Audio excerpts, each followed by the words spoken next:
welcome to Silver Surfer 1. This is Travis. Today I'm going to show you something that I found at a camera show over the weekend. It's a lens I've been looking for a while. I'm a big fan of the Adaptall range of lenses. What it is the Tamron 200-500mm 5.6. The lens came with the teleconverter.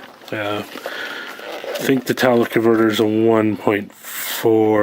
I haven't used this yet, and we'll concentrate on this lens today. It comes, get the cap. It's a nice leathery cap. Has a sunshade on it, a hood right here.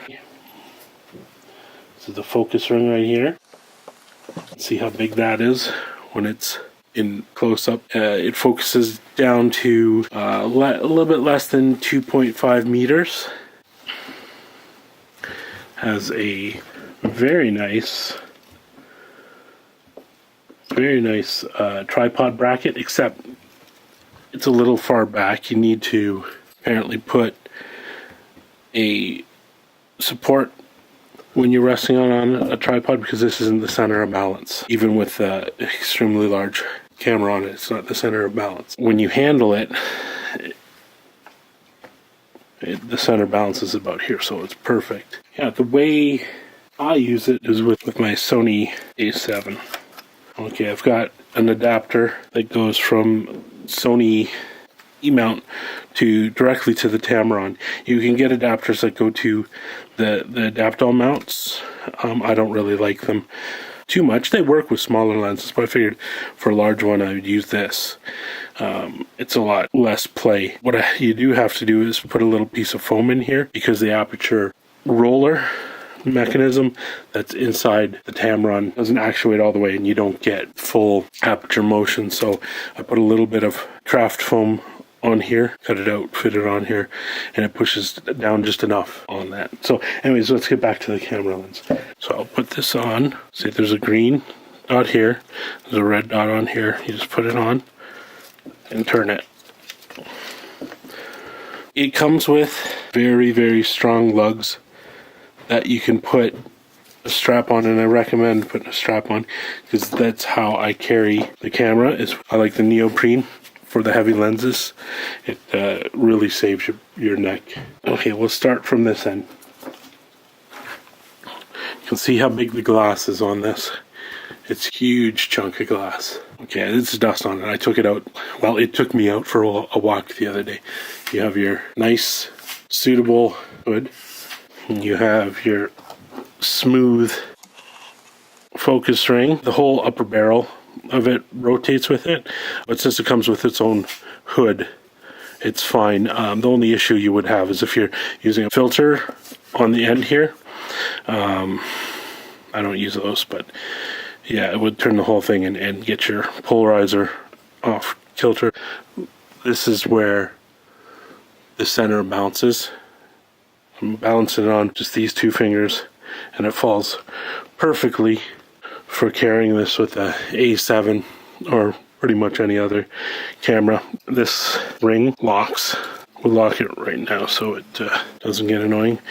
When you're holding your camera, you rest your palm and rotate with two fingers, so you can hold it and rotate with 2 or 3 fingers, and it does it quite well. The further end, it's even nicer when you're doing close up, so you have all this space in between here. So yeah, it goes again from little under 2.5 to infinity, and this one focuses to infinity. When you're carrying it around, if you're birding, keep it around 30, right? Because birds are a little more skittish. So let's get to this. This here, this is the zoom ring.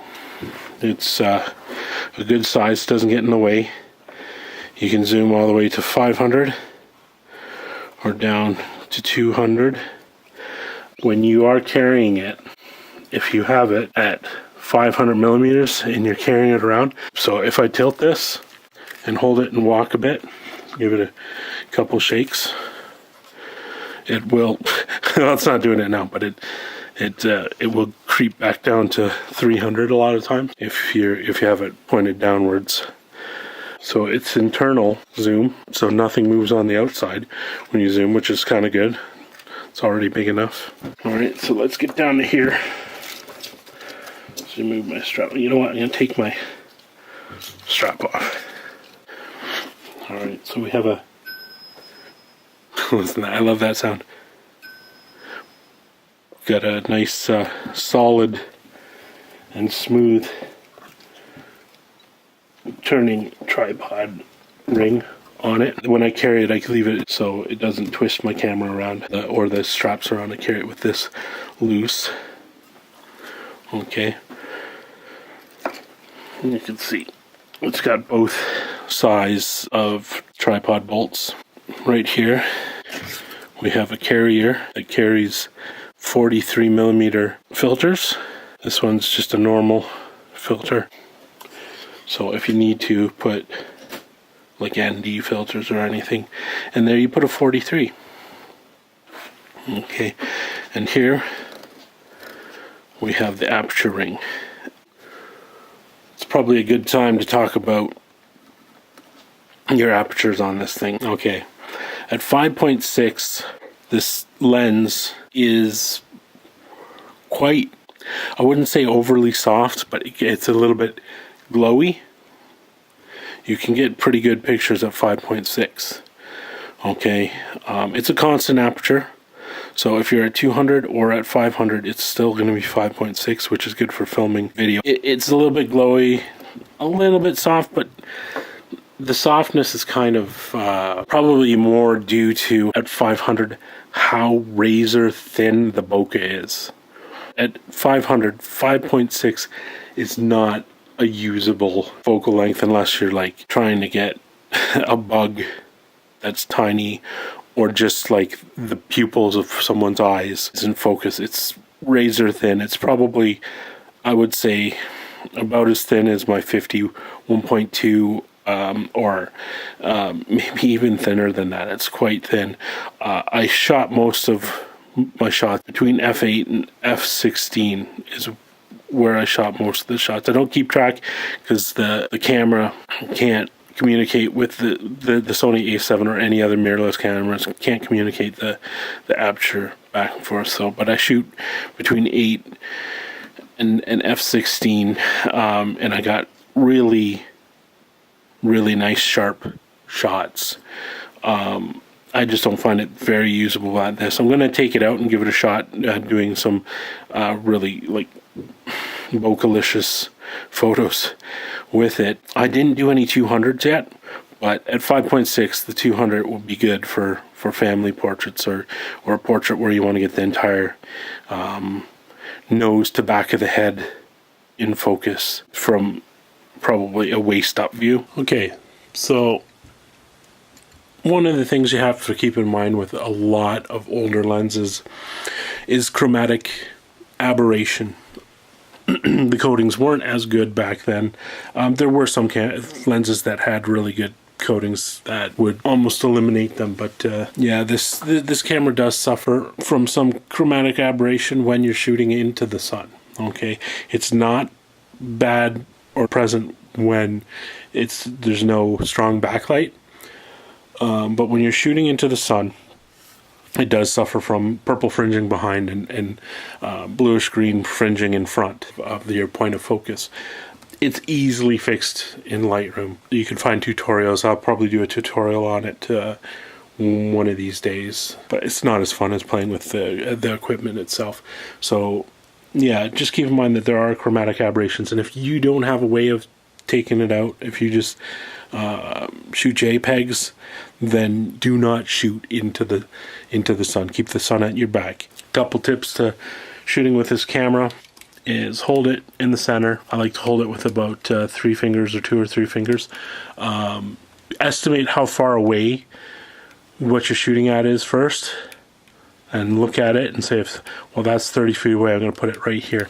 So it's 30 feet away, and you can use 3 fingers or whatever you feel comfortable with to focus in and out. When you use a low aperture on this, you have to use focus aids. Like the magnification helps a lot. Set your focus peaking low on the A7 so that it only picks up a little bit of focus.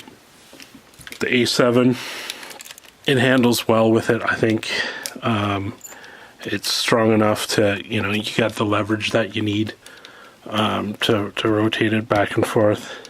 If I were to give this lens a mark, I would probably, for a vintage lens, I'd give it an 8 or a 9, because it does give good shots.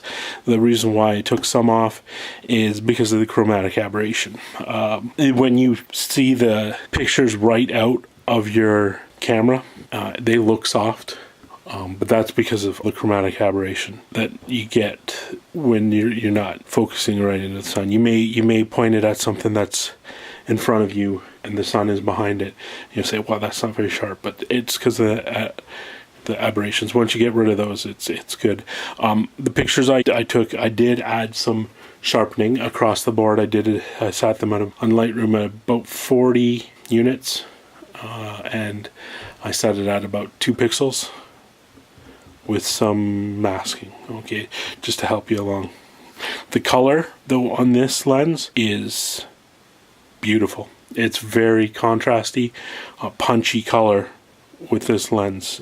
Yeah, I do like it a lot. It's going to be something I use. It's good for birding, but you gotta, when you're on a walk and you're shooting birds, make sure that your path that you're taking goes away from the sun. There's a picture of a duck I have that I took into the sun, and thank goodness for shadow and highlight boosting. So you can carry it over your shoulder like a bazooka if you want while you're walking, or you can carry it with a strap, so you can carry your whole deal like that and not worry about your... I went on a 3-hour hike with this. It's not as good as the 60-300. It's my 60-300 is probably my favorite telephoto Adaptall lens, so you might want to look into the 60-300, especially if you have an APS-C camera, because the 60-300 is a lot sharper than this. This is a sharp lens, but that one's phenomenal, and you can actually crop in and possibly get better results than with this. But this is still an excellent lens. Thank you. Please subscribe and like.